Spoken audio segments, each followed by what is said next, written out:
And look, this guy called me at the end of a long day, and I said the wrong thing to him. I'm going to tell you what I said, but then I'm going to tell you what I should have said.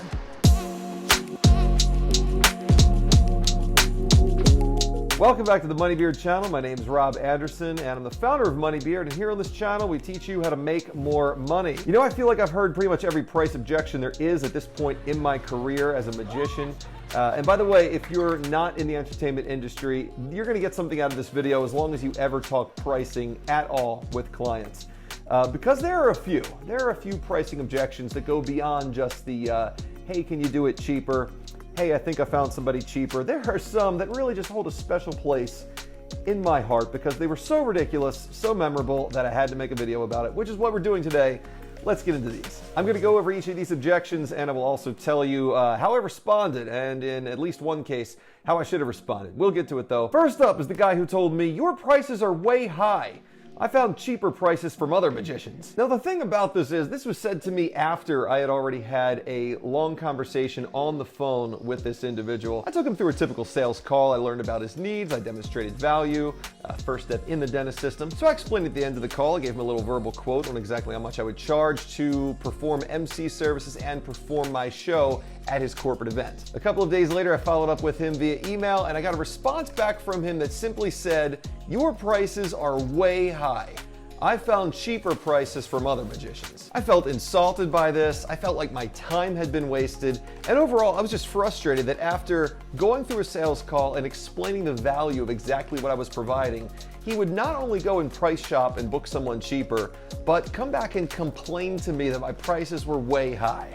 He refused to pick up the phone, so I sent him an email basically asking him whether it was more important for him to find the best level of service or whether it was more important to simply get the cheapest price. I was hoping to engage him in a conversation where I could, one, at least get him to admit that he was on some level at least looking for a certain level of quality of service and not just the cheapest price. And if I could do that, then I was going to lead him down the path of talking about the problems he would definitely encounter by simply looking at only what the prices are, which is what he was doing. And again, from there, I was hoping to reiterate and explain once again not only the value that I was adding through my services, but the problems that we were going to avoid by making sure that he booked a qualified professional. Another way I could have responded to this guy would have been to ask him to tell me specifically what he felt was too high about my price in relation to the services he was receiving from me. At the end of the day though, this guy didn't respond, and ultimately I could just tell that this was someone who was both stubborn and ignorant, which is a dangerous combination,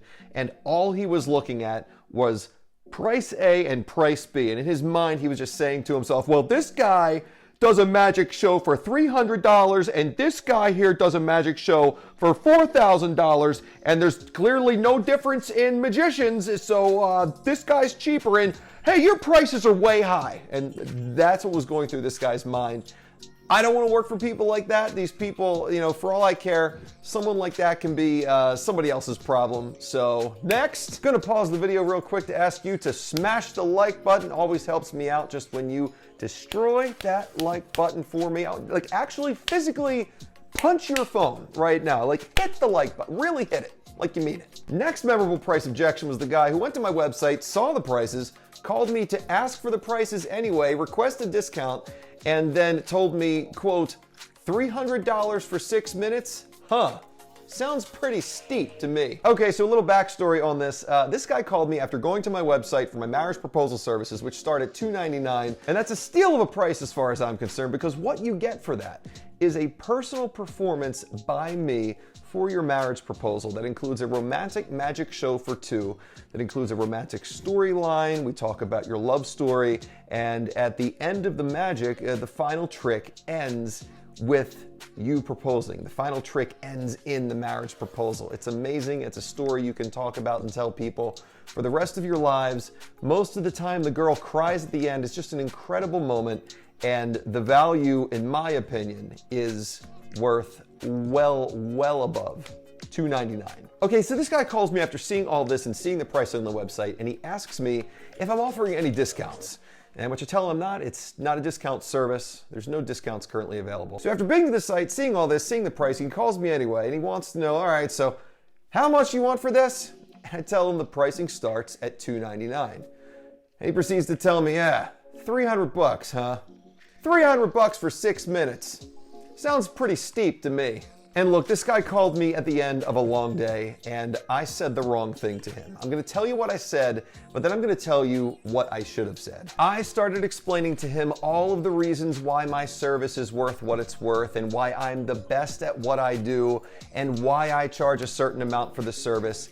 And just out of frustration, I got into this battle with him. You know, we weren't yelling, but it just this battle, this back and forth headbutting of, well, I don't want to pay this much, and me saying, well, you should pay this much. And that's just not how to handle this sort of a situation. When someone like this has their mind made up that you're too expensive, you just can't convince them logically otherwise. You can list off all the reasons why you're great at what you do. They're not going to listen to it. Their mind is made up. What I should have done, and what I recommend you do if you get into this situation, is I should have completely changed this guy's mind about what he was purchasing. What I should have said is, you know what? I agree. $300 is pretty steep for 6 minutes of magic tricks, isn't it?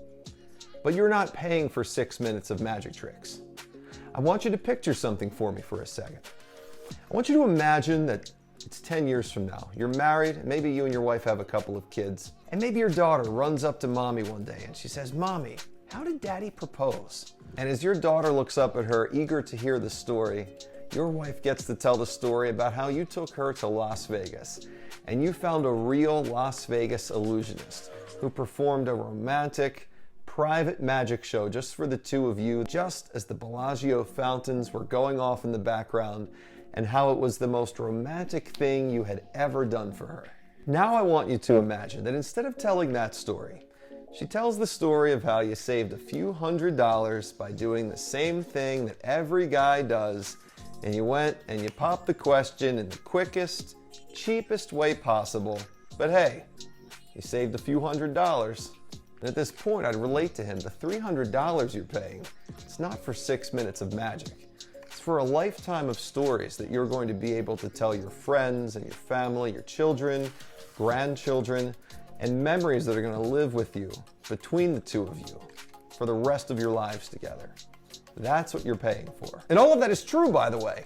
And that right there, the reframing technique, is just one of my favorite tactics for reframing someone's mindset about the cost of something and what they're actually getting and what it is they're actually paying for. All right, here's another objection. It was the guy that said to me, $250 is the going rate around here, and that's all you're gonna get. Now, this was a ridiculous conversation with a local talent agent here in Las Vegas. And as I've said before, local talent agents here in Las Vegas, a lot of them seem to think that they're Tom Cruise's personal talent agent, and they've got the ego to match. So this occurred several years ago, shortly after my run on my MTV show, and I wound up in this agent's office because I was interested in being added to his talent roster for corporate events. So I speak with this guy during our meeting about who I am, what I do. I show him all of my promo and the things that I've done. And already I can tell you that this guy's conduct during our meeting has just been embarrassing.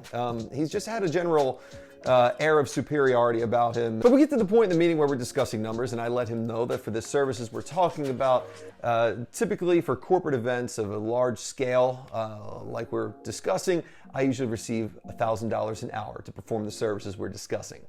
And he loosely contained his disbelief and laughter at this point. And he sits back in his chair and basically tells me, well, the going rate around here is $250 an hour. So that's what we usually pay out, and that's all you're really gonna get. Now, on the low end of the scale, yeah, I know $250 an hour might be the going rate for kind of the bottom of the barrel services, but I asked this agent if any of his clients would be interested in a more high-end option as compared to just the budget options. Maybe somebody that had the millions of YouTube views that I had. Maybe somebody that just come off a big TV run and just had all the TV appearances overall that I had. I was wasting my breath by even continuing this conversation, though, because with an agent like him, he's unconcerned with quality.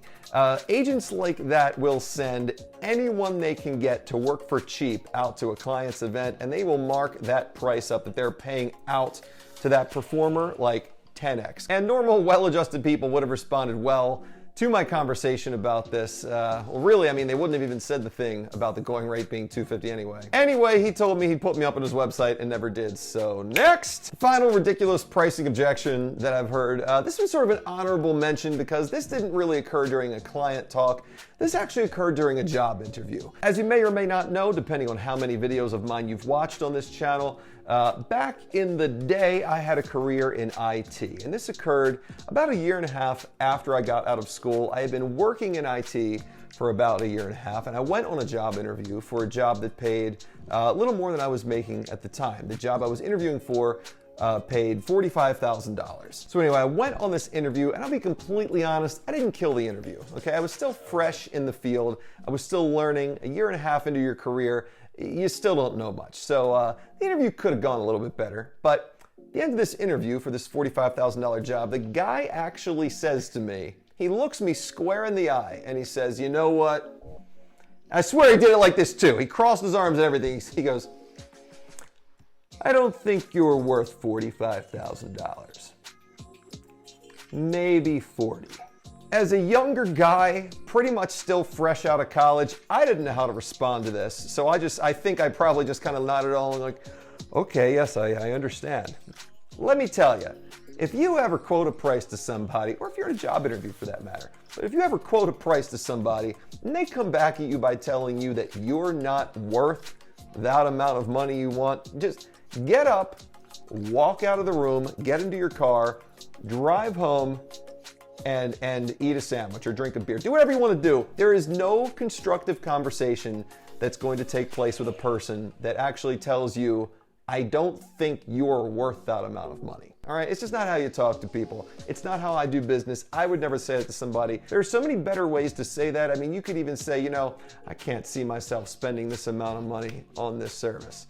I'm thinking I could maybe spend around this range, but not up here." Look, there's a million better ways than to tell someone, "I don't think you're worth that amount of money." All right, get out of the room if that happens. And I hope you learned something or at least enjoyed the video. If you did, I can guarantee you'll like all the other videos on this channel. We talk about helping you make more money, mostly related to creative entrepreneurship, the business of show business, personal finance. So make sure you subscribe and ring that notification bell. Go click and watch one of those other videos. I guarantee you're going to enjoy them.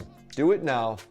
Click another video. I'm going to be there. I will see you in that video that you're about to click right now. You better do it. Come on. See you then.